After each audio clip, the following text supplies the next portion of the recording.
Kita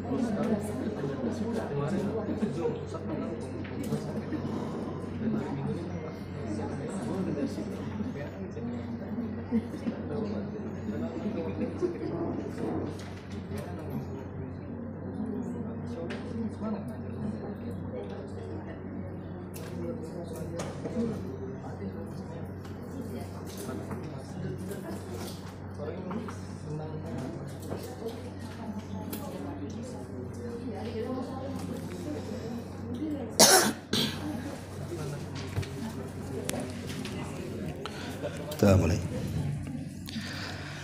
Bismillahirrahmanirrahim. Assalamualaikum warahmatullahi wabarakatuh.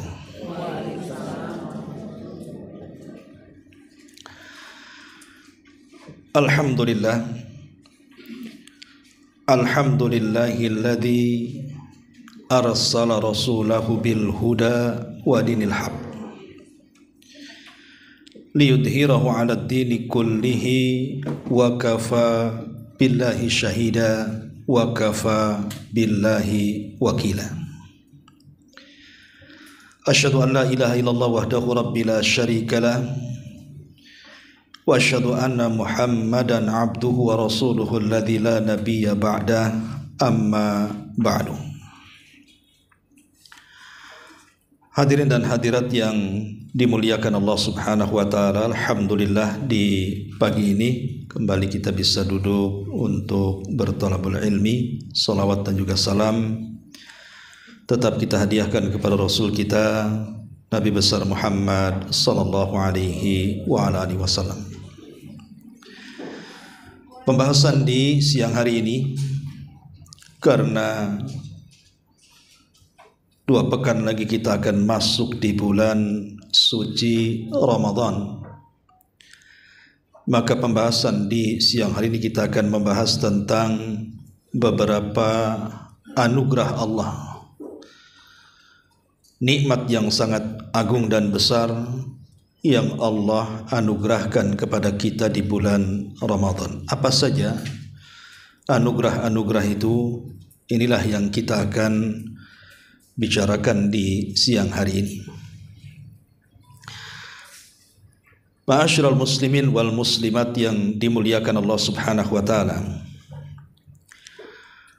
Di dalam Al-Qur'anul Karim Allah Subhanahu wa taala berfirman, "Qul bi fadlillahi wa bi rahmatihi fabidzalika falyafrahu huwa khairun mimma yajma'un." Katakanlah wahai Muhammad, karena karunia-Nya dan karena rahmat-Nya,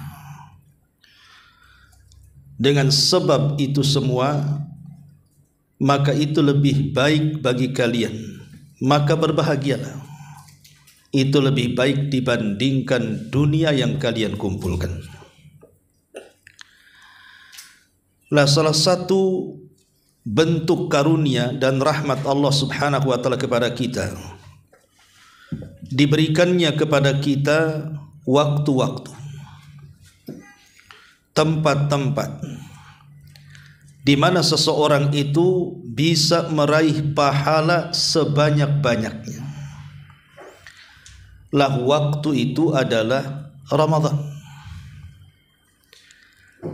Nah, di sini Allah Subhanahu wa taala merintahkan kepada kita falyafrahu, hendaklah kita bahagia dan senang ketika menghadapinya, dan itu lebih baik dibandingkan dunia yang kita kumpulkan.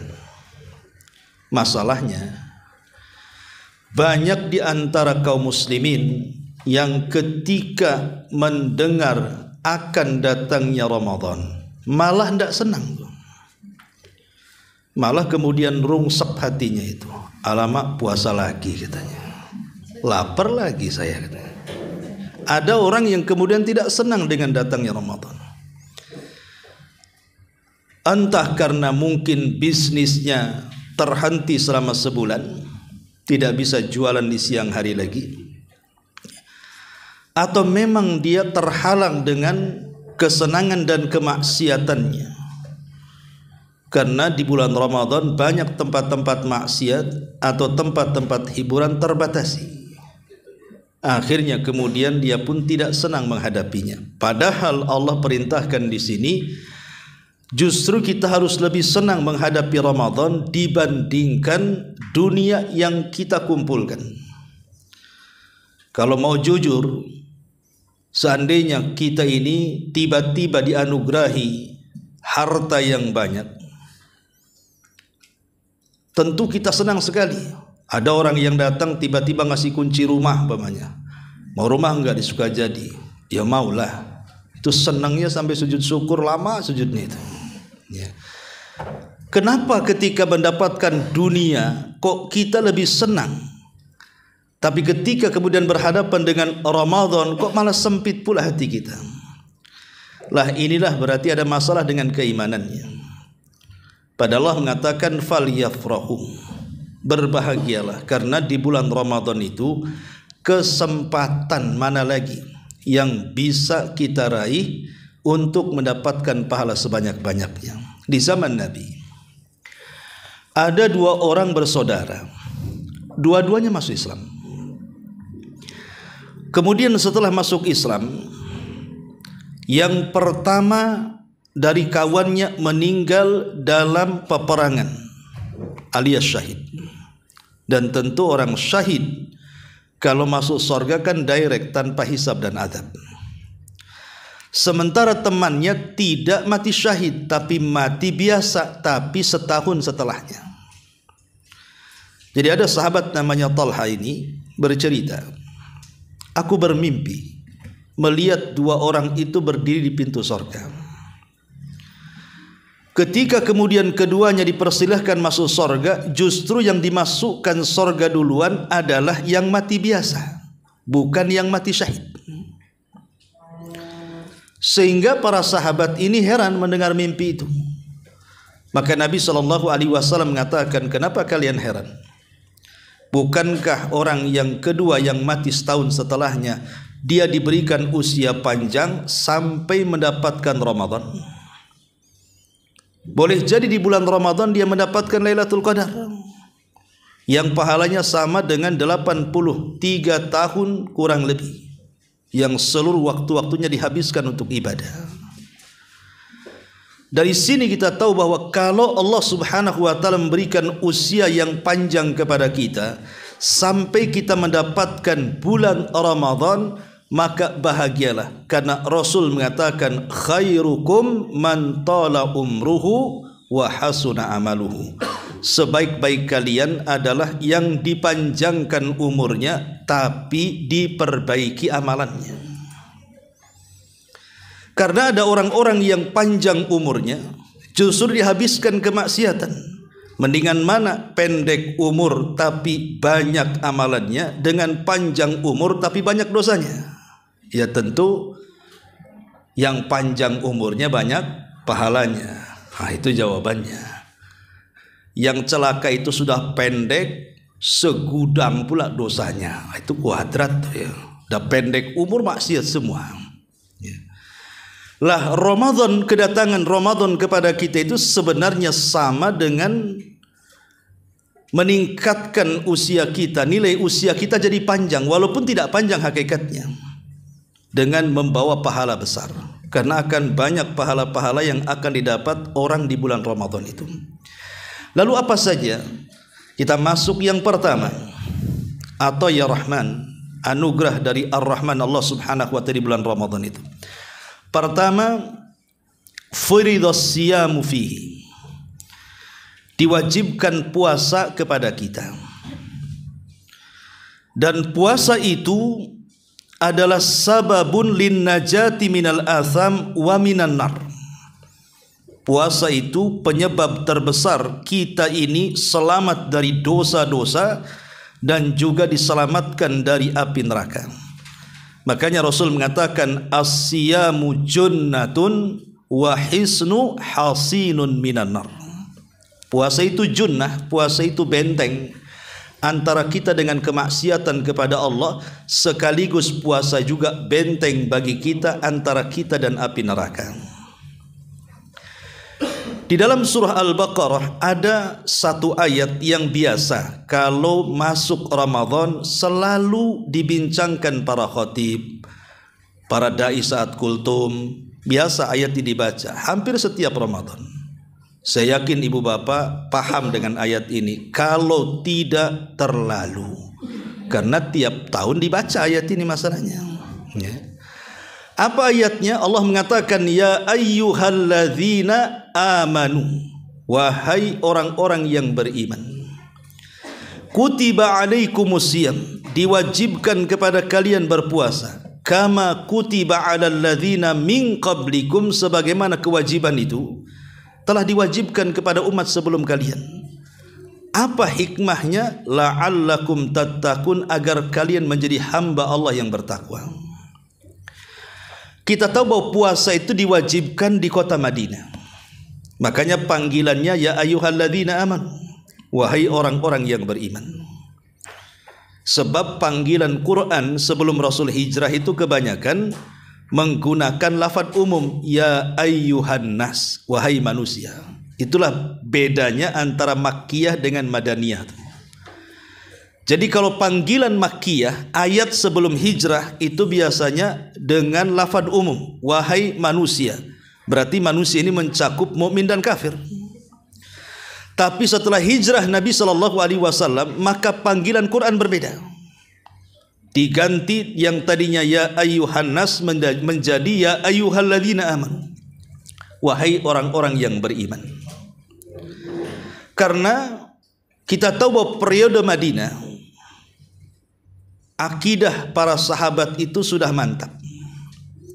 Mereka digembleng 13 tahun dengan tauhid di kota Mekah, sehingga ketika mereka hijrah, mereka betul-betul sudah teruji keimanannya. Sehingga kalau seandainya diperintahkan untuk melakukan ibadah apa saja, maka imannya yang menggerakkan, digerakkan oleh imannya. Karena sudah mantap keimanannya, maka iman itulah yang menggerakkan amal soleh kita. Maka siapapun yang kemudian merasa beriman kepada Allah Subhanahu wa ta'ala, maka wajib terpanggil dengan ayat ini. Kalau tidak, maka kita katakan dia mukmin budak namanya. Dipanggil kok nggak nyaut-nyaut kan gitu ya. Ya sama lah Bu, kalau ada orang jual bakso lewat depan rumah, kita panggil-panggil, bakso, bakso, kok nggak nyaut, ya kita katakan oh tukang bakso budak gitu kan gitu ya. Lah ini ayat manggil-manggil ya ayyuhalladzina amanu, kok tak puasa, mukmin budak itu, kok nggak puasa pula. Jadi panggilan orang-orang yang beriman ini panggilan khusus. Kata Abdullah ibn Mas'ud radhiyallahu anhu, kalau kita mendengar panggilan ya ayyuhalladzina amanu, maka dengarkan dengan seksama. Fa'ar'i sam'ak, kata beliau, dengarkan dengan seksama. Kenapa? Karena setelah panggilan ya ayyuhalladzina amanu itu biasanya ada perintah yang penting yang harus dilaksanakan, atau ada larangan yang berbahaya yang harus ditinggalkan. Lah kebetulan dalam ayat ini ada perintah. Perintah yang sangat penting sekali. Apa perintahnya? Ya ayyuhalladzina amanu kutiba alaikumusiyam, diwajibkan atas kalian berpuasa. Jadi puasa itu perintah penting. Kenapa? Karena dia satu dari 5 rukun Islam.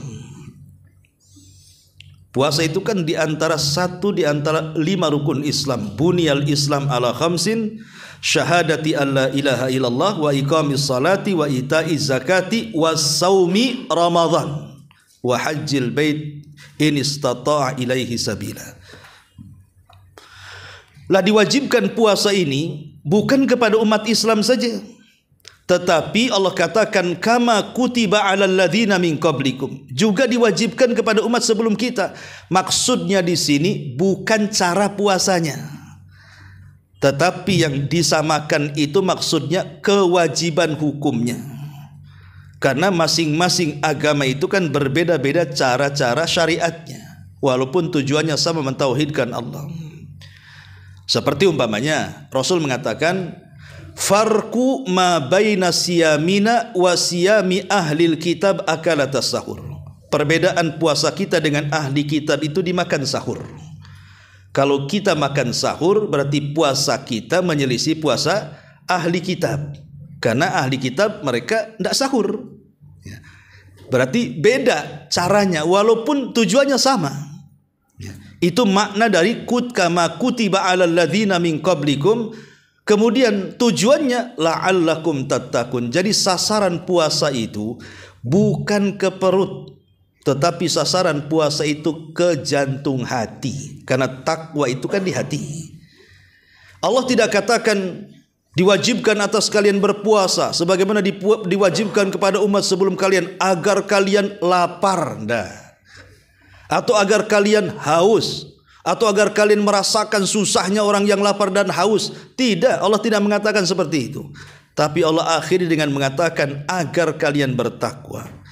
Dan takwa itu ada di hati. Jadi tujuan puasa itu memperbaiki hati.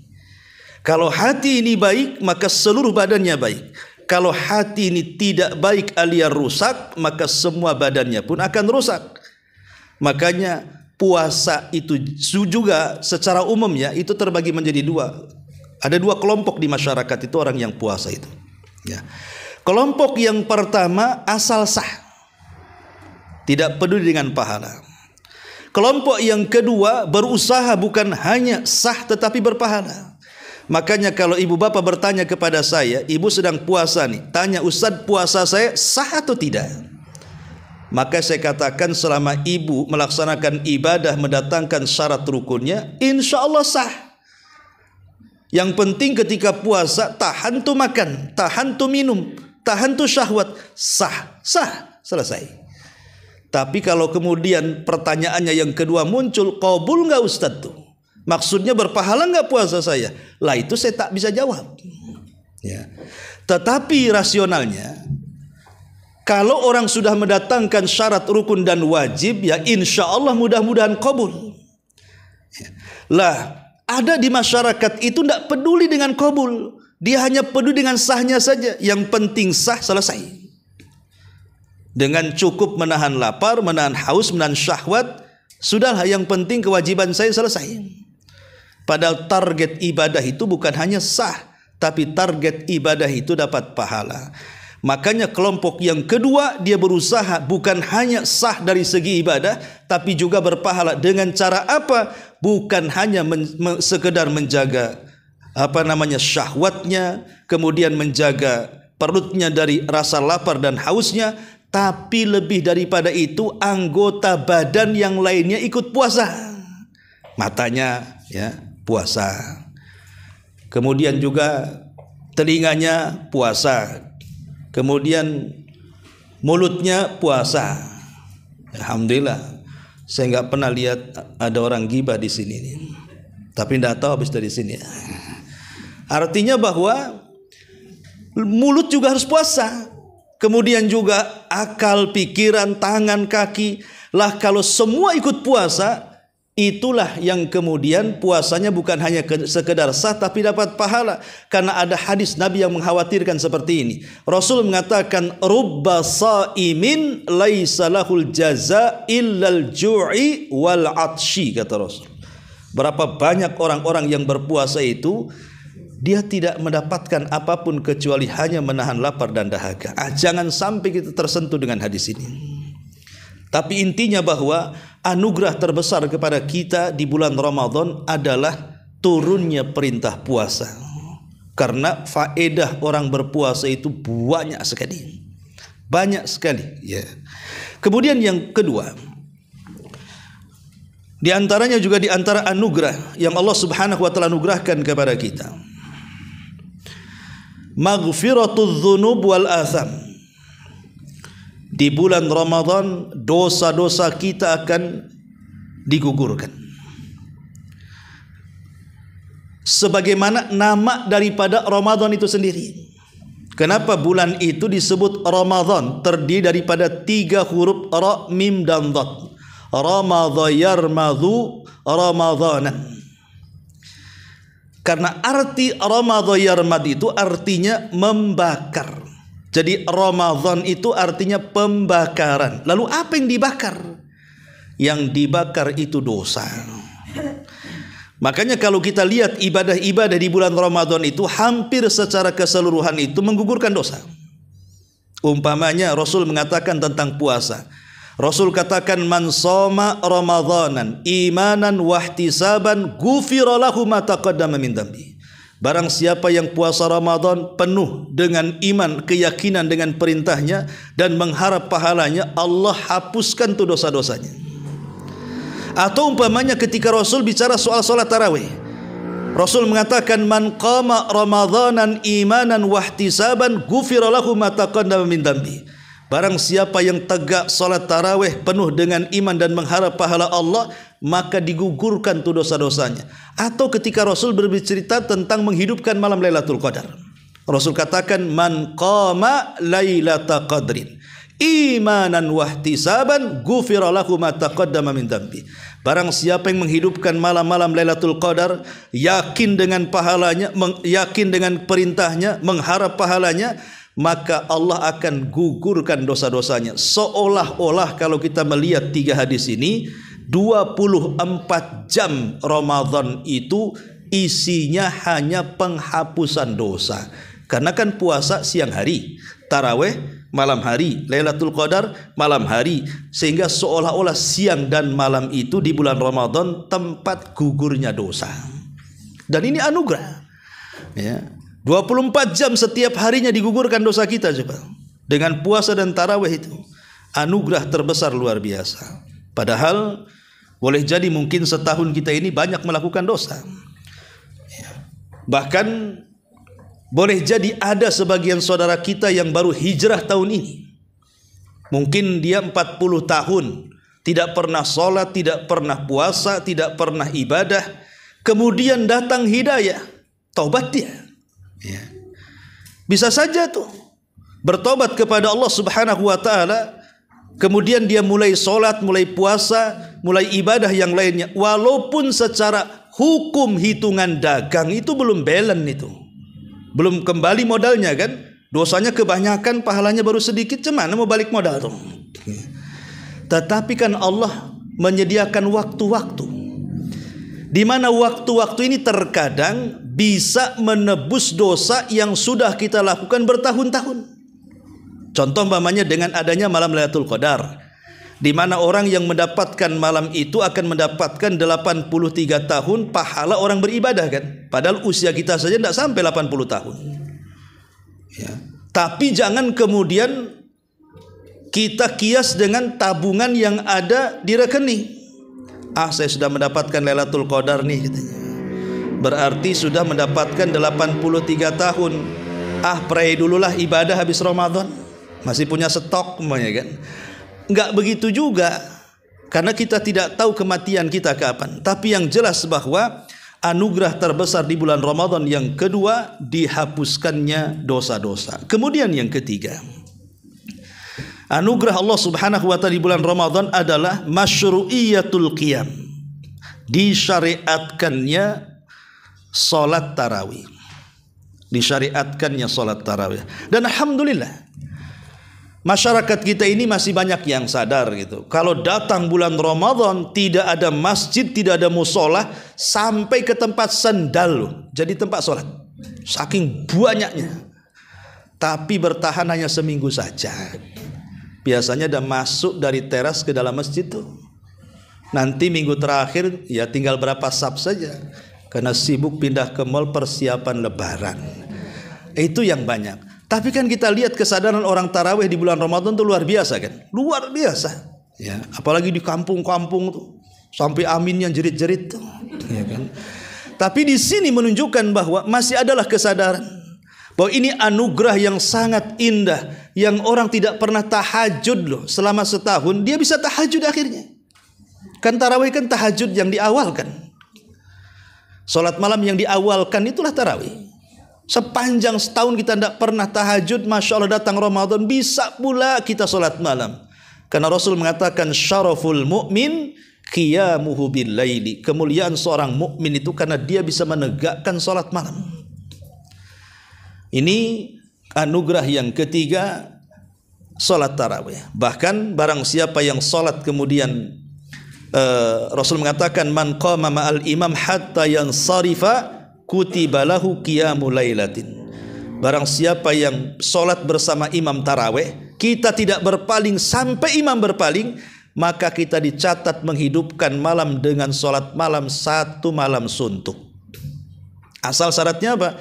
Jangan buyar sebelum imam pergi. Maka kita dinilai 1 malam itu salat malam. Terkadang begini, imamnya 23 rakaat, kita pula memilih yang 11 rakaat. Pas 11 kita pulang pula. Nggak boleh. Ulama mengatakan tidak boleh. Tetap kita harus ikut. Walaupun keyakinan kita 11, berimam kepada yang 23, ikut saja sampai selesai bersama mereka. Selama sholatnya tumakninah. Kita tidak membahas masalah jumlah, kita membahas masalah cepat kilatnya. Jangan seperti yang 7 menit 23 rakaat yang kedengaran dolin sama amin saja. Kan itu. Nah itu kalau gitu ya enggak perlu kita sholat di belakang dia ya.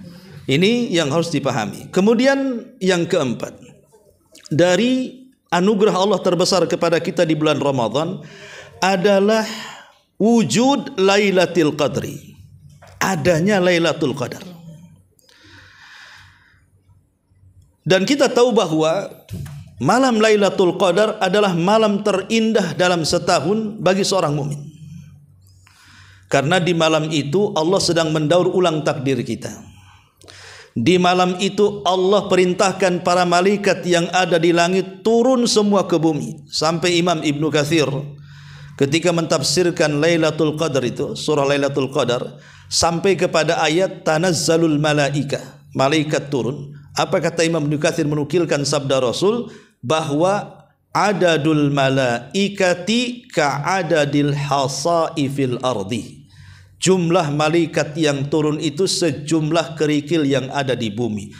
Coba banyaknya itu malaikat yang turun. Saya kira saya kasih kerikil 1 lori saja ibu tidak bisa ngitung.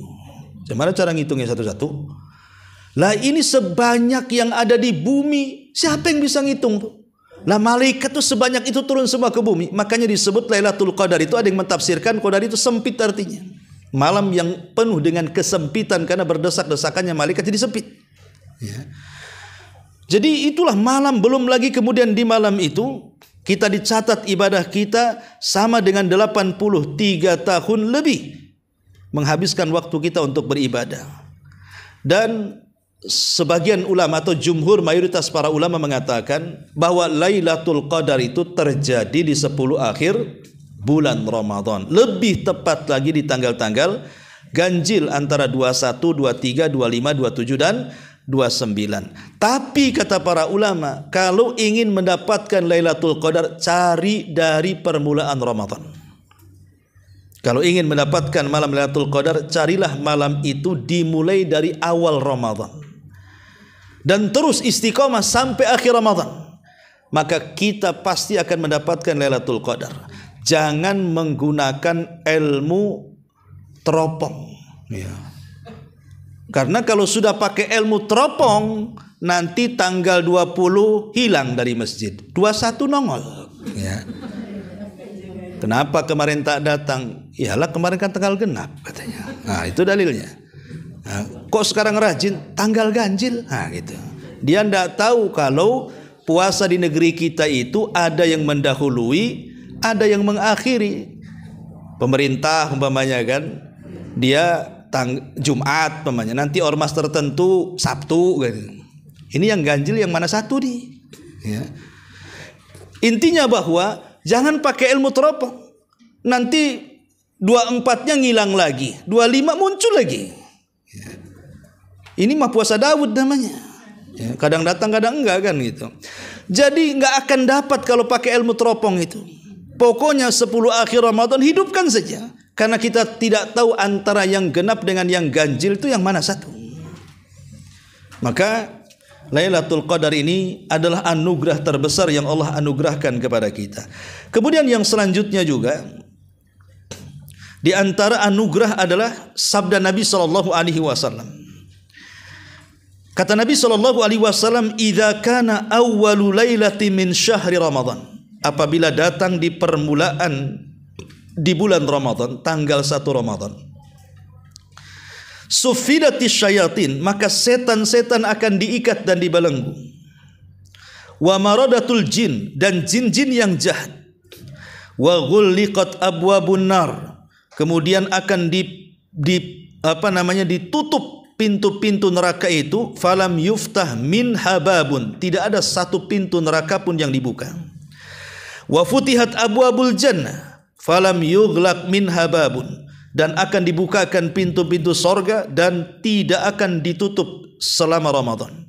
Wa yunadi munadin, kemudian Allah perintahkan pemanggil untuk memanggil, ya bagil khair aqbil, wahai orang-orang yang mencari kebaikan, kemari mendekat. Wa ya bagi syarr, wahai orang-orang yang mencari keburukan, enyah menjauh kau dari sorga. Lah, perhatikan riwayat ini. Nabi sallallahu alaihi wasallam apabila datang di permulaan Ramadan, awal-awal Ramadan, maka Rasul mentabsyir, menghabar gembirakan kepada kita tentang 3 perkara yang akan berlaku di bulan Ramadan. Pertama, di mana Ramadan itu menjadikan pintu-pintu sorga terbuka. Yang kedua, Ramadan menjadikan pintu-pintu neraka tertutup. Yang ketiga, Ramadan menjadikan setan-setan terikat dan terbelenggu. Dalam riwayat, pintu-pintu langit terbuka. Di sini ada faedah besar apa? Bahwa Ramadan adalah fursatun litaghyir. Bahwa Ramadan itu kesempatan emas untuk melakukan perubahan hidup. Kalau alam semesta saja berubah, langit bisa berubah dengan terbukanya pintu-pintu selama sebulan. Sorga juga berubah dengan terbukanya pintu-pintunya yang 8 selama sebulan. Alam neraka saja berubah sampai semua pintu-pintu yang tadinya terbuka tertutup rapat sampai sebulan. Alam setan saja sampai ada sebagian setan itu diikat dan terbelenggu selama sebulan. Artinya ada perubahan di macam-macam alam gitu ya. Lah kalau seandainya kemudian alam ini bisa berubah dengan kedatangan Ramadan, masa bagi kita tidak ikut berubah di bulan Ramadan? Harusnya ini kesempatan berubah. Karena kita tahu bahwa Ramadan ini merubah segalanya. Orang yang tadinya bakhil jadi dermawan bisa kok di bulan Ramadan itu. Orang yang tadinya jarang ke masjid, aktif pula dia di masjid. Orang yang tadinya puasa, ikut pula dia puasa. Karena di bulan Ramadan itu tidak ada masjid yang paling ramai kecuali di Ramadan. Coba bayangkan di luar Ramadan masjid ramai, enggak. Kalau Ramadan berjubel-jubel orang ke masjid. Ya. Tidak ada orang yang baca Quran seramai Ramadan. Sampai di masjid-masjid itu semuanya baca Quran sampai jam 3 malam tuh gak berhenti, entah orang entah kaset. Ya.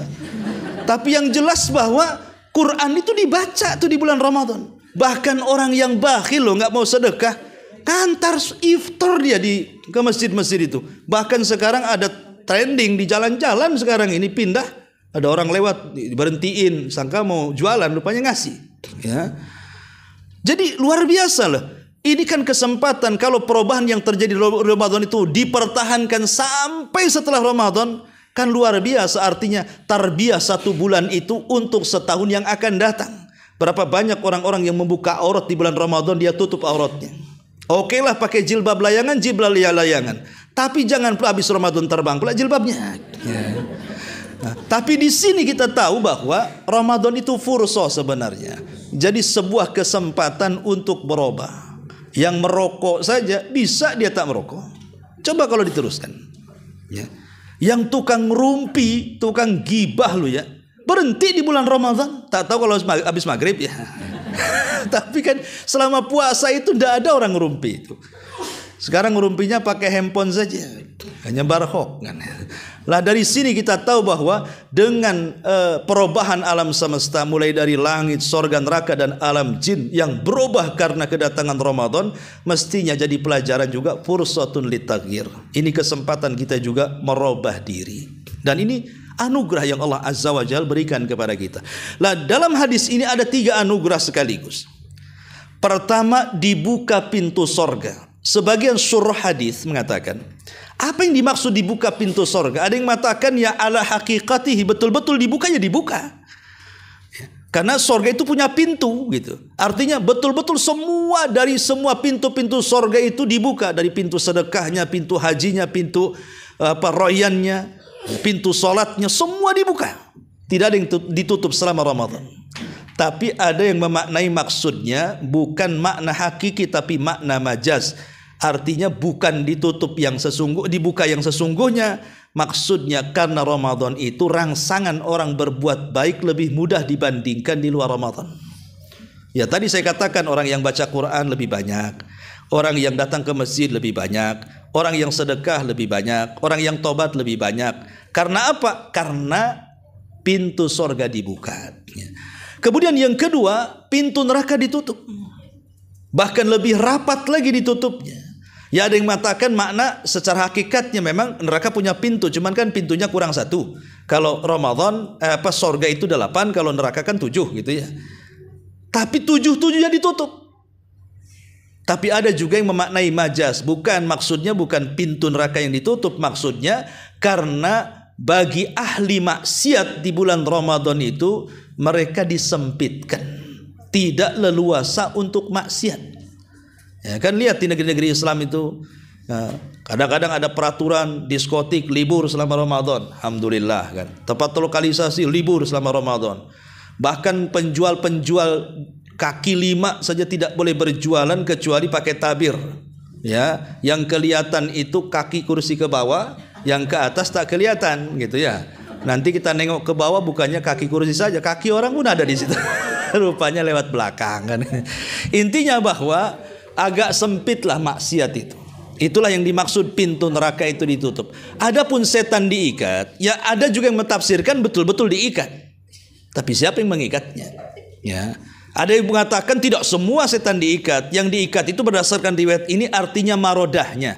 Marodah itu artinya setan yang paling jahat yang kalau goda itu sampai ke tingkat kufur dan musyrik gitu ya. Tapi kalau setan ecek-ecek ya masih berkeliaran. Ada yang memahami seperti itu. Tapi ada juga yang mengatakan bukan diikat yang sesungguhnya. Ini makna majaz. Makna majaz itu artinya karena Ramadan itu setan tidak leluasa menggoda kita.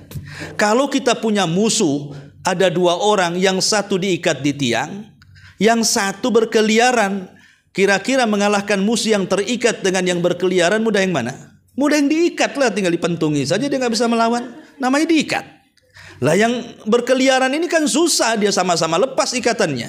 Ya. Sehingga ketika kita di bulan Ramadan, ketika sulit melawan setan di luar Ramadan, di dalam Ramadan itu kita bisa melawan setan. Sehingga setan ini dia tidak leluasa menggoda kita karena kita melawan. Ya, lebih mudah mengalahkan setan di bulan Ramadan karena yang baca Quran di mana-mana. Ya, baca Quran di mana-mana, orang lagi ibadah semua di mana-mana, agak kesulitanlah setan itu kemudian menggoda kita. Sehingga yang memungkinkan kita berbuat dosa di bulan Ramadan itu bukan dorongan setan, tapi dorongan hawa nafsu. Setannya diam saja, hawa nafsunya yang mendorong kita berbuat jahat. Ya, ini pun jawaban sederhana bagi pertanyaan yang sederhana. Ustaz katanya setan diikat, tapi kok masih banyak orang yang gibah itu di Ramadan, ya kan? Itu jawabannya apa? Ya setannya nengok saja. Yang nyuruh itu hawa nafsunya. Ya, karena orang itu kan melakukan kejahatan tidak mesti sumbernya setan.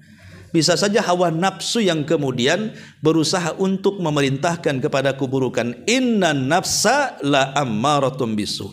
Ini juga anugerah di bulan Ramadan. Kemudian selanjutnya anugerah di bulan Ramadan adalah min ataya Ramadan istijabatud du'ai wal idku min nari.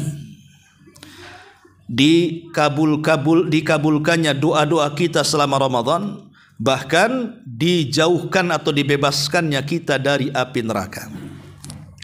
Di dalam Al-Quran kita tahu bahwa ayat tentang istijabah doa atau mustajab doa itu bunyinya adalah wa idza sa'alaka ibadi anni fa inni qaribun ujibu da'watad da'i idza da'ani falyastajibu li wal yu'minu bil allahum yarshudun. Inilah ayat tentang pengabulan doa.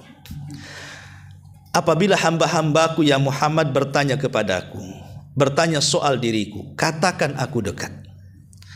Akulah yang mengabulkan doa setiap orang yang memanjatkan doa kepadaku.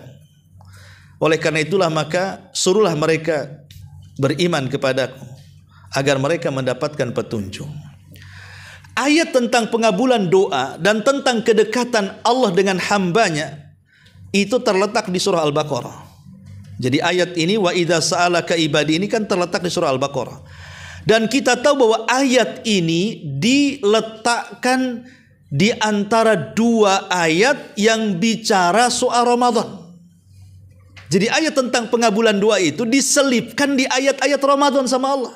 Karena ayat sebelumnya bicara tentang syahrul Ramadan alladzi unzila fihil Quran, bulan Ramadan diturunkan Al-Quran. Kemudian ayat wa idza sa'alaka ibadi, apabila hambaku bertanya soal aku, katakan aku dekat. Kemudian setelahnya uhillat lakum lailatas siyam arrafathu ila nisaikum. Dihalalkan kepada kalian menggauli istri-istri kalian di malam hari bulan Ramadan. Lah, ayat tentang kedekatan kita dengan Allah atau Allah dekat dengan kita dan mudah mengabulkan doa kita itu diselipkan oleh Allah di ayat-ayat Ramadan. Apa hikmahnya? Ulama tafsir mengatakan, seolah-olah Allah ingin katakan, aku dekat dengan kalian, tetapi akan semakin dekat lagi kalau datang bulan Ramadan. Jadi kedekatan Allah itu lebih dekat dengan kita. Ketika kedekatan Allah jauh lebih dekat lagi dengan kita, maka faktor pengabulan doa yang kita panjatkan itu lebih mudah dikabulkan dibandingkan di luar Ramadan. Maka ini kesempatan emas untuk memperbanyak doa, khususnya di 3 waktu di bulan Ramadan. Jangan tinggalkan doa. Pertama, inda fitri, saat menjelang berbuka. Karena ada hadis yang mengatakan, salasu da'awatin mustajabah. 3 manusia yang akan dikabulkan doanya dan pasti mustajab. Kata Rasul salah satunya da'watus shaim inda fitri. Doa orang yang berpuasa saat berbuka itu mustajab sekali. Maka saya nasihatkan kepada ibu-ibu, kalau sudah jam-jamnya berbuka jangan sibuk di dapur. Ya, minimalnya 10 menit atau 15 menit sebelum adzan itu sudah kelar semuanya. Kalau ibu mau buat makanan untuk berbuka atau untuk sumbangan ke masjid, pokoknya 15 menit atau 10 menit berhenti. Ya, berikan kesempatan hak kita dengan Allah. Itu kesempatan emas kita berdoa. Kita sudah lelah, letih, menahan lapar, menahan dahaga, menahan syahwat. Kemudian kita diberikan waktu yang sangat istimewa. Setelah 1 harian kita puasa, rupanya ditinggalkan begitu saja. Waktu itu kan sayang itu. Ya. Sayang sekali. Jadi sibukkan dengan doa. 10 menitlah jadi sibukkan dengan doa sebelum adzan. Jangan menyibukkan pegang remote control. Cari channel azan yang paling cepat kan itu. Ini kayaknya kalau channel Jakarta cepet nih. Kan beda berapa menit dengan Batam ini. Ya. Jadi itu kesempatan emas. Ini yang pertama. Yang kedua, sulusul lailil akhir. Di sepertiga malam akhir. Jangan kemudian terfokus kepada sahurnya saja, tapi fokuskan juga 5 menit untuk doa jadilah. Karena di bulan Ramadan itu sepertiga malam akhir dipastikan kita bangun. Kalau di luar Ramadan untuk bangun di sepertiga malam akhir itu malasnya luar biasa. Bangun itu karena kedinginan, ingin kencing, tidur lagi. Ya. Tapi kalau di bulan Ramadan mau tidak mau kita dipaksa bangun. Sama obrok-obrok di luar itu, sama masjid teriak-teriak suruh bangun, sahur, mau tidak mau kita bangun kan. Artinya ini anugerah, subhanallah, kita dilatih di bulan Ramadan bangun di sepertiga malam akhir ketika Allah turun dan mengatakan siapa yang berdoa ku kabulkan, siapa yang minta ku kasih, siapa yang minta ampun ku ampuni. Maka ini kesempatan berdoa kepada Allah minimalnya 10 menit ataupun 5 menit sebelum makan sahur. Ini yang kedua. Yang ketiga adalah selepas sholat subuh sebelum terbit matahari. Itu juga waktu mustajab, bahkan itu waktu yang berkah untuk berdoa. Rasul mengatakan, Allahumma barik li ummati fi bukuriha. Ya Allah, berkahi umatku di waktu paginya. Waktu pagi maksudnya di sini, kata para ulama, maksudnya setelah fajar sebelum terbit matahari. Itu waktu berkah. Ini waktu-waktu mustajab doa. Kemudian yang kedua di sini wa'idkun minan nar, dan kita dibebaskan dari api neraka. Maksudnya dalam doa-doa yang kita panjatkan baik sebelum berbuka, sebelum sahur, atau saat setelah sholat subuh, minta kepada Allah agar kita dibebaskan dari api neraka. Ini kesempatan, karena Allah janji, walillahi utaqa'u minan nar. Setiap malam di bulan Ramadan itu Allah janji akan memerdekakan di antara hamba-hambanya dari api neraka. Bayangkan kalau seandainya di antara kita ada yang dikabulkan doanya, ketika kita katakan Allahumma a'tik riqabana minan nar, ya Allah bebaskan aku dari api neraka, kemudian dikabulkan oleh Allah di Ramadan tahun ini, maka selamanya kita tidak akan masuk neraka. Itu masalahnya, ya. Makanya setiap hari, ya, baik di awal, baik di tengah, baik di akhir, maksudnya awal menjelang sahur, di tengah menjelang sahur, di awal menjelang berbuka, kemudian di tengah menjelang sahur, di akhir setelah subuh, kita katakan, ya Allah bebaskan aku dari api neraka, bebaskan istriku, suamiku dari api neraka, bebaskan anak-anakku, bebaskan orang tuaku dari api neraka. Terus setiap hari 3 kali di 3 waktu mustajab ini. Tidak mungkinlah Allah tidak akan kabulkan, karena doa itu kan hakikatnya mengetuk pintu langit. Ibu saja kalau datang ke rumah saya lagi sewot, kemudian digedor-gedor selama sebulan, nggak mungkin saya nggak buka, Bu. Ya, ngapain ibu ini stres apa tiap hari gedor rumah kan itu ya. Wa min babil aula walillahil matsalul a'la. Tentu Allah kalau diketuk-ketuk juga insya Allah akan kabulkan doa kita. Ini anugerah Allah Subhanahu wa taala, pengabulan doa dan juga pembebasan diri dari api neraka. Kemudian juga di antara anugerah Allah, akalatas sahur allati ikhtassat biha hadil ummah. Makan sahur. Makan sahur adalah anugerah terbesar bagi kita. Coba bayangkan di permulaan puasa. Di permulaan puasa itu ada aturan puasa, Ibu. Jadi begini. Ketika puasa Ramadan diwajibkan, maka semua para sahabat puasa. Tapi ada aturan. Kalau seandainya datang waktu maghrib, kemudian mereka tertidur, pamannya habis maghrib tidur, ya. Kemudian bangun setelah isya, maka setelah bangun tidak boleh makan sampai besok lagi, sampai besok maghrib lagi. Itu aturannya, tidak boleh tidur. Sempat tidur saja berarti bangun dia sudah harus puasa, nggak ada sahur, ya. Itu permulaan puasa. Sampai ada seorang laki-laki dari Ansor, saya lupa namanya, saking lelahnya dia bekerja dari pagi sampai sore dan dia sedang berpuasa, ketika dia pulang ke rumahnya dia hendak berbuka, rupanya tidak ada yang dimakan. Makanya kemudian istrinya mencari makanan keluar. Ketika mencari makanan keluar, karena cukup lama, ngantuk nih sahabat ini, tertidur dia. Ketika dia bangun, istrinya datang bawa makanan, maka kata istrinya, celaka engkau, aku sudah lelah cari makan, kau pula tidur, kau tidak boleh makan lagi. Akhirnya dia tahan makan sampai besoknya, siangnya gemetar, sorenya pingsan. Iyalah, 2 hari berturut-turut tak makan, cuman nggak pingsan. Nggak percaya coba, ya. Mungkin jangan-jangan pingsan, langsung dibopong itu ke temiang, ya. Jadi ini contoh, ya. Ketika itu sampai berita ini kepada Nabi. Maka Nabi SAW terdiam sampai turun ayat, uhillat lakum lailatas siyam arrafathu ila nisaikum. Dihalalkan bagi kalian di malam hari di bulan Ramadan bukan hanya makan, berhubungan suami istri aja boleh, ya. Jadi dimansuh tuh. Yang tadinya kalau habis tidur nggak boleh makan, nggak boleh berhubungan, sekarang boleh. Allah berikan rukhsah, keringanan kepada kalian, sehingga akhirnya sejak saat itu sampai hari ini seseorang boleh makan, boleh minum, boleh melakukan hubungan asal setelah maghrib sampai waktu terbit fajar. Allah mudahkan, Allah luaskan tuh, ya. Intinya di sini bahwa sahur itu bagian daripada anugerah, karena dengan adanya sahur kita bisa bertahan dengan ibadah. Makanya kenapa Syekh Shalih Fauzan mengatakan jangan sampai sahur itu terlampau malam. Karena kalau sahur terlampau malam itu sama dengan menambah waktu puasa.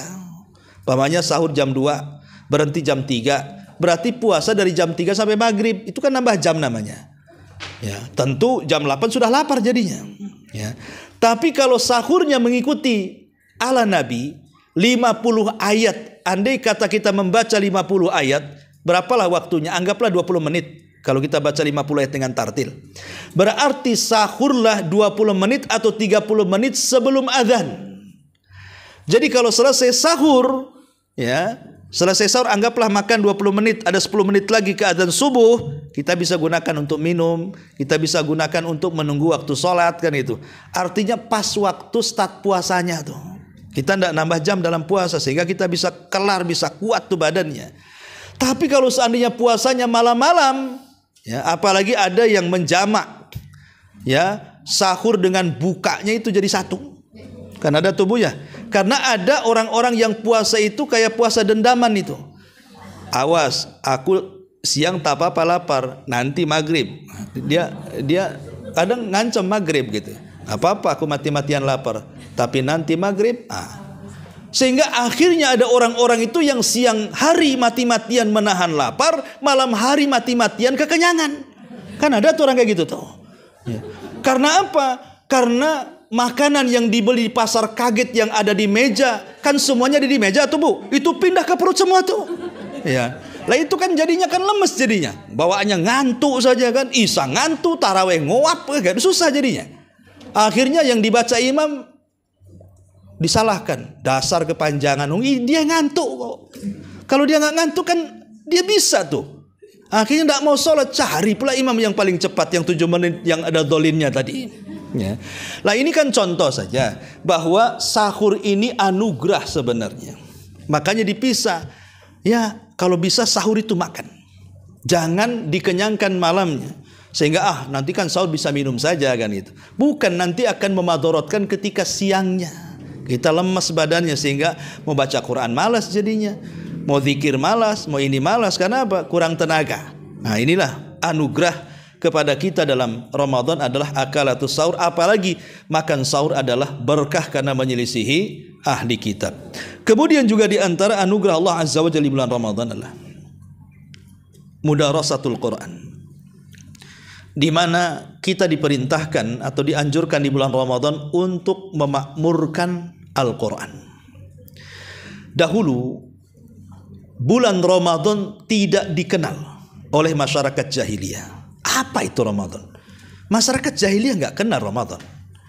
Mereka itu hanya kenal Asyhurul Hurum saja. Menurut orang-orang jahiliyah bulan yang mulia itu ya kalau Dzulqa'dah, Dzulhijjah, Muharram, Rajab, itulah bulan mulia. Itu yang dikenal orang jahiliyah dari zaman Ibrahim sampai zaman Nabi. Mereka nggak kenal Ramadan. Mereka hanya kenal Asyhurul Hurum saja. Lah baru setelah diutusnya Nabi SAW, kemudian Al-Quran turun kepada Nabi SAW tepat di bulan Ramadan. Disitulah naik pamor Ramadan, bahkan mengalahkan Asyhurul Hurum. Akhirnya dikenal Ramadan sampai hari ini bulan paling mulia melebihi bulan-bulan hurum. Karena Ramadan itu kan hanya ada di Islam saja. Di luar daripada Islam mereka tidak punya Ramadan. Ya. Tetapi dengan turunnya Al-Quran mengangkat bulan Ramadan, menunjukkan inilah kehebatan Quran. Quran itu bisa mengangkat segalanya. Ketika Quran turun lewat malaikat Jibril, maka Jibril menjadi pemimpin para malaikat. Ketika Quran turun kepada Rasul, maka Rasul menjadi pemimpin para nabi. Ketika Quran turun di bulan Ramadan, maka Ramadan menjadi pemimpin bulan-bulan. Ketika Quran turun di malam Lailatul Qadar, maka malam Lailatul Qadar malam terbaik dan termulia sepanjang malam dalam setahun.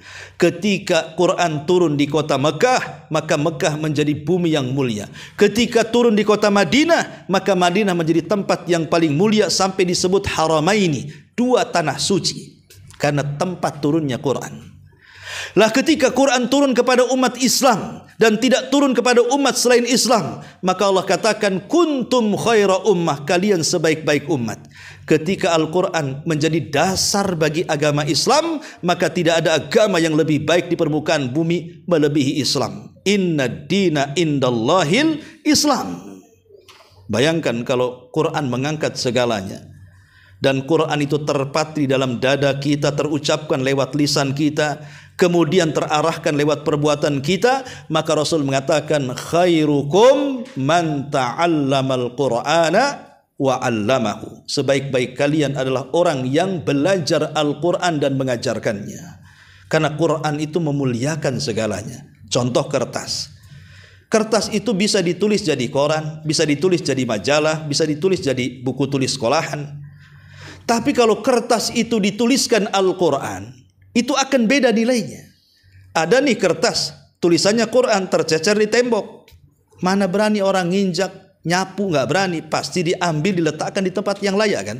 Coba kalau yang tercecer koran, majalah, diinjak pun tidak merasa bersalah, disapu pun dihinakan tidak ada masalah, bahkan dimasukkan ke tong sampah pun tidak ada orang yang komen. Bahkan kalau umpamanya dijual ke tukang kopi jadi bungkus kopi, dijual ke tukang nasi uduk jadi bungkus nasi uduk. Coba kalau ada warung Padang bungkusnya Quran, apa nggak viral satu dunia tuh? Hebat kali tuh nasi Padang si Anu itu. Kenapa? Bungkusnya Quran. Ya dikenal karena dihujat bukan dipuji. Itu perlu dilaporkan, itu kurang ajar, kan begitu jadinya. Itulah kenapa Quran itu jadi mulia, karena ditulis di sebuah tempat, tempat itu jadi mulia. Ditulis di kayu, kayunya jadi mulia. Ditulis di buku, bukunya jadi mulia. Ditulis di kertas, kertasnya jadi mulia. Itulah Al-Quran. Luar biasa. Ya, Quran itu memuliakan segalanya. Lah ini anugerah. Jangan sampai Ramadan yang merupakan bulan daripada Al-Quran, kok kita pula meninggalkan Quran. Alangkah malangnya orang yang datang di bulan Quran tidak membaca Quran. Sebab kalau seandainya dia tidak membaca Quran di bulan Quran, berarti di luar bulan Quran pasti dia tidak akan membaca Quran. Maka ini penting. Padahal Quran itu turun di bulan Ramadan. Bukan hanya turun, bahkan Jibril datang, kemudian datang kepada Rasul murojaah lagi setiap Ramadan. Bahkan sebelum wafatnya 2 kali lagi Jibril datang. Nah ini menunjukkan keagungan Al-Quran. Ini anugerah yang Allah anugerahkan kepada kita bahwa Ramadan syahrul Quran, bulannya Al-Quran. Kemudian juga di antara anugerah Allah di bulan Ramadan adalah fadilatu taftiris shawwam. Keutamaan memberi makan orang yang berpuasa. Ya. Jadi ini kesempatan sedekah. Kalau kita membuat makanan di hari Kamis, setiap Kamis Senin di luar Ramadan datang ke masjid, ya yang makan bukan orang yang puasa kan. Yang makan ya jemaah yang ke masjid. Asik dapat makan katanya kan. Tapi kalau Ramadan kita bawa makanan di waktu menjelang berbuka, maka makanan kita akan berpahala, bahkan pahalanya sama dengan orang yang berpuasa. Kita kasih iftar mereka, maka kita mendapatkan seolah-olah 10 kali puasa. Ya, jadi kita mendapatkan 1 kali puasa untuk 1 orang yang berpuasa yang dia iftar dengan makanan kita. Ya, makanya kalau bisa ngasih iftar itu jangan yang standar. Goreng bakwan, dah banyak. Ya. Cari yang mantap gitu ya. Aqua gelas, mana-mana besar aqua gelas. Ya kalau bisa itu yang ada warna-warnanya minumannya Bu ya. Yang pelangi, yang dilirik orang, itu minuman apa kayaknya enak. Karena orang puas itu kan melihat sesuatu kayak Fata Morgana Bu. Ya. Wah ini enak nih kayaknya. Padahal nggak enak tuh. Tapi nengok warnanya saja enak, pengen coba. Walaupun habis minum muntah gitu ya.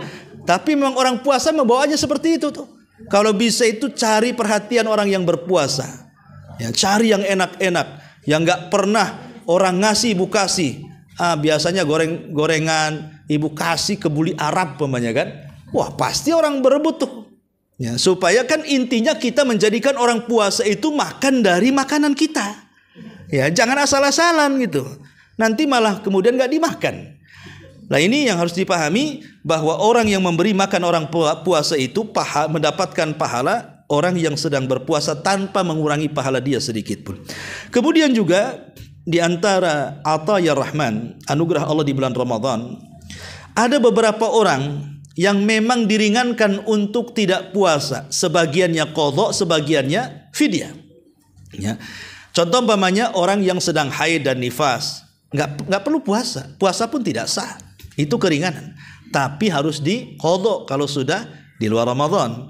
Dan ini waktunya Sya'ban. Ibu yang punya hutang, ini Sya'ban ini segera bayar. Jangan kebiasaan hutang nggak dibayar sama orang, sama Allah pun nggak dibayar juga. Itu kebiasaan buruk tuh ya. Jadi ini harus dibayar. Tapi kan keringanan, orang haid dan orang nifas tidak boleh puasa. Kemudian yang kedua, orang yang sakit dan orang yang safar, itu pun qadha, ya, kecuali satu, sakitnya tidak diharapkan kesembuhannya, atau dia seorang nenek, seorang kakek yang sudah tua, yang sudah pikun, dan dia tidak sanggup puasa, maka cukup fidyah. Jadi orang yang bayar fidyah itu menurut pendapat yang kuat, menurut saya, wallahu alam, ya, adalah seorang kakek yang sudah tua renta dan dia tidak sanggup puasa, ya, dia pikun gitu, apalagi pikun kan itu. Kemudian yang kedua, orang sakit yang kata dokter nggak boleh sakit, nggak boleh sembuh selamanya. Itu namanya sakit yang tidak diharapkan kesembuhannya. Kata dokter jangan puasa nanti masalah. Maka dua orang inilah yang boleh bayar fidyah. Tapi yang lainnya tidak boleh bayar fidyah. Semuanya qadha. Apakah dia wanita hamil, apakah dia yang menyusui, ya, apakah dia orang sakit, orang musafir, maka itu semuanya qadha. Ini pendapat yang kuat wallahu a'lam, ya. Ini tapi yang jelas bahwa ini juga salah satu anugerah yang Allah anugerahkan kepada kita. Termasuk juga i'tikaf. Ini juga anugerah dari Allah adalah i'tikaf, dan i'tikaf itu hukumnya fardu sunnah muakkadah. Nabi itu tidak pernah meninggalkan i'tikaf sampai dia mati. Setelah dia mati, istri-istrinya melanjutkan sampai mereka meninggal. Jadi i'tikaf itu makanya disebut sunnah muakkadah. Disunahkan, ya. Dan maksudnya i'tikaf di sini artinya luzumul masjid taqarruban ilallah. Ada niat tinggal di masjid dalam rangka mendekatkan diri kepada Allah, walaupun hanya 1 jam. Pamannya di bulan Ramadan ini nyengaja dari ibu karena nggak ada kegiatan di rumah, masjid pula depan rumah kan itu. Sengaja saja entah 1 jam niat ingin ke masjid baca Quran. Maka selama 1 jam baca Quran dengan niat di masjid tinggal itu sudah diiktikaf namanya. Ya, entah malamnya, entah sorenya, entah siangnya. Walaupun itikaf yang paling sempurna tentu 10 hari bulan Ramadan itu paling sempurna, ya. Dimulai di tanggal 20 dan diakhiri di malam 1 Syawal. Itu yang paling sempurna. Tapi karena di zaman sekarang kan mungkin banyak kesibukan, tidak sempat 10 hari, atau kadang malamnya saja, siangnya ngilang, dan begitu seterusnya, maka bolehlah mungkin kita ambil setengah harinya atau ambil malamnya. Kalau sibuk sekali ambil 1 jamnya.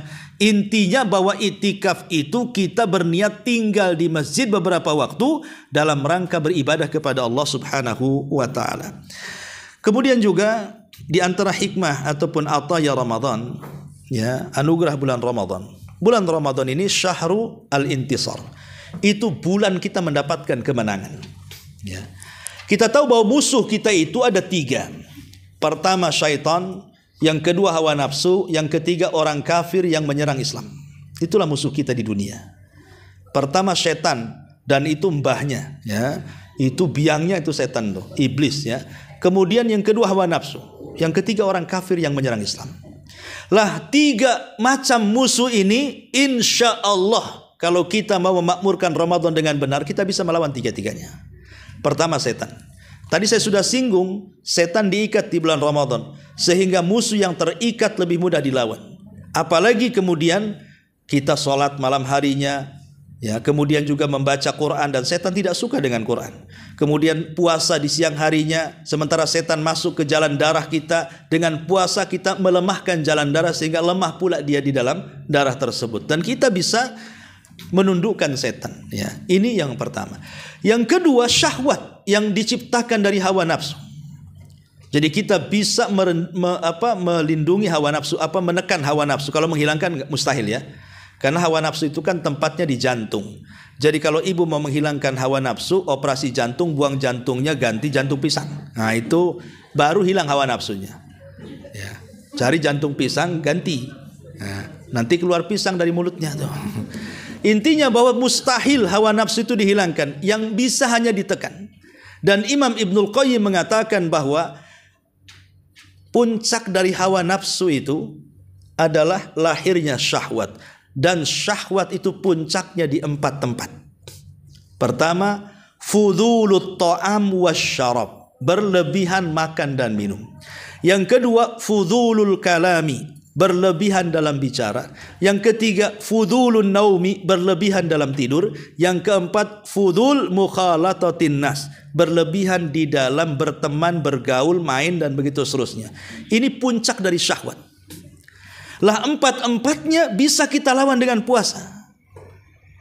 Pertama, fudulut ta'am wasyarab, bahwa berlebihan makan dan minum itu menjadikan kita malas. Ya kan, kalau orang banyak makan sampai kenyang, yang harusnya sepertiganya untuk bernapas dihantam juga untuk gorengan, gitu Pak. Nah, ini kan orang malas akhirnya, bawaannya nguap-nguap kan, sengaja memang didorong-dorong sama setan, makan lu yang banyak sampai kenyang. Akhirnya kan lemes dia ibadah. Lah Ramadan dengan puasa kan kita menahan lapar kan. Jadinya kita tidak berlebihan dari makan dan minum. Bagaimana akan minum lagi puasa? Kan itu. Ini satu. Yang kedua, banyak ngomong. Kalau tidak puasa itu kan bisa gibah sampai 3 kali sehari Bu ya. Pagi ngerumpi, siang ngerumpi, malam pula nyebar hoax kan itu. Itu kalau tidak puasa. Tapi kalau puasa kan minimalnya lisan kita tertahan. Karena puasa itu udah paling malas orang ngomong. Paling malas orang ngomong itu, bawaannya meludah. Bawaannya kering, ditelan ludah, kemudian habis banyak-banyak ditelan lagi, kumpulin telan lagi. Orang puasa kan, dia ngumpulin ludah, telan lagi, udah kering kan gitu.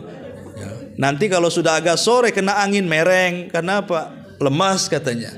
Ya. Jadi memang gitu bawaannya orang puasa, malas dia, malas ngomong. Ya.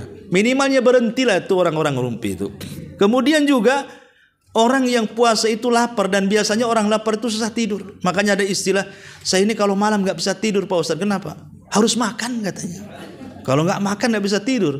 Memang lapar itu memang gak bisa. Cacingnya itu kemana-mana tuh. Tapi aneh di zaman sekarang ada orang puasa kuat tidur. Tidurnya itu dari subuh sampai asar. Nah, itu kan masalah kan itu. Ya memang orang ini karena sudah diagendakan malamnya begadang. Ya kalau malam begadang ya jelas yang jadi malam jadi siang kan. Coba kalau normal malam tidur, siang itu orang puasa susah tidur tuh. Karena bisa menekan ya syahwat daripada tidur. Kemudian mukhalatutun nas. Syahwat itu kan sumbernya dari banyaknya main ke kawan. Kalau di luar Ramadan sih mau hantam kemana saja, mau ngerumpi di mana saja, mau kemana saja, kita nggak ada peduli, haus tinggal minum. Tapi kalau Ramadan diajak jalan siang-siang, mikir 2 kali itu. Bagus aku ngadem kayak dicari yang 4 AC-nya satu ruangan ya, biar nggak batal kan itu, daripada aku posingan. Mereka nggak mau juga. Kadang orang diajak ngabuburit pun sekarang nggak mau, apalagi Batam nih panas. Minimalnya berkurang lah kita ini main-main keluar. Lah itu bisa dimenangkan. Ini kalau cerita tentang syahwat. Adapun kalau orang-orang kafir dalam sejarah sudah jelas. Perang Badar terjadi di bulan Ramadan. Siapa yang menang? Kaum muslimin. Fatu Mekah terjadi di bulan Ramadan. Siapa menang? Kaum muslimin. Sampai Allah abadikan idza jaa nasrullahi wal fath. Ketika datang pertolongan Allah di Badar dan ketika datang Fathu Mekah, semua terjadi di bulan Ramadan. Kemudian juga Baitul Maqdis ditaklukkan di bulan Ramadan dan begitu seterusnya. Ini di antara anugerah juga yang dari Allah Subhanahu wa taala adalah bahwa Ramadan la syahru al-intisar. Bulan kita dimenangkan dari semua musuh kita semua, baik syahwatnya, baik syubhatnya, atau baik orang-orang kafirnya. Wallahu a'lam bishawab. Sekira sampai di sini saja Bu. Ya, saya ada kegiatan di luar. Takut telat. Mudah-mudahan ada manfaatnya. Tidak ada tanya jawab. Subhanakallahumma bihamdika asyhadu an la ilaha illa anta astaghfiruka wa atubu ilaik. Allahu ta'ala. Assalamualaikum.